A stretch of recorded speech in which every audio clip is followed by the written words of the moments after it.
The day begins not with birdsong, but with a howl. A siren cuts through the humid morning air. Down below, the boulevard is already knee-deep. This isn't a scene from a disaster movie. This is Tuesday. Around the globe, the symphony of climate change plays in real time. Our cities, unwilling orchestras. The score is written in heat, water, smoke, and wind. It's the creeping anxiety as another storm of the century barrels toward the coast, the second one this year. World capitals and megacities, our gleaming monuments, are now ground zero. Concrete canyons amplify heat, while rising seas test every shoreline. Dense populations push resources to the breaking point. Yet amid the sirens there's resilience, and a wholesale reimagining of how we live, build, and endure. Venice has always danced with the sea, a city whose identity is water. But the partner has turned predator. Acqua Alta is now frequent and fierce. St. Mark's floods over 100 times a year. For Venetians, it's a slow-motion catastrophe eroding history itself. The city sinks as ground compacts from below while rising seas attack from above, saline water corroding ancient masonry from within. Enter Mose, 78 hollow steel gates at the lagoon inlets, a colossal defense against the Adriatic. When danger looms, compressed air lifts them skyward, and for a time, the sea stops. It's eye-wateringly expensive and ecologically disruptive, a powerful, imperfect reprieve.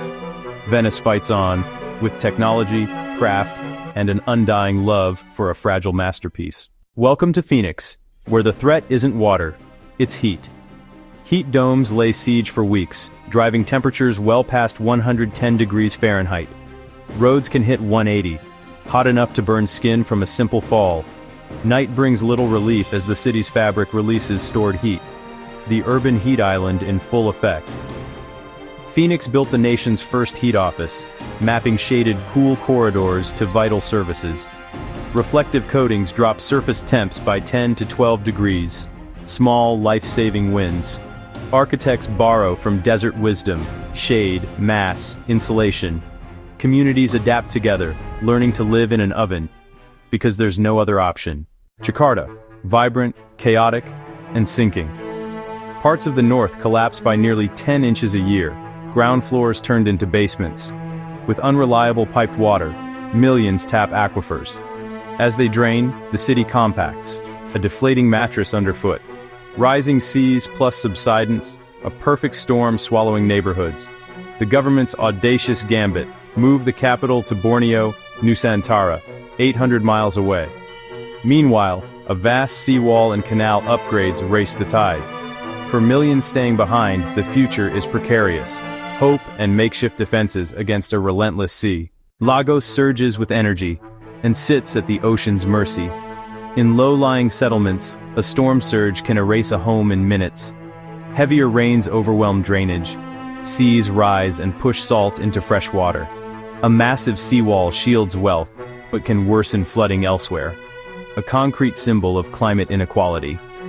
Kunle Adeyemi's floating school offered a vision, architecture that rises with water, not against it. From grassroots designs to engineered fixes, Lagos adapts with ingenuity to match the threat. Life on the brink, and a lesson for every coastal city watching the waves creep closer. Miami's future arrives at high tide, floods on cloudless days, water bubbling up from below. Porous limestone makes walls and levees leaky. The sea infiltrates through the ground itself.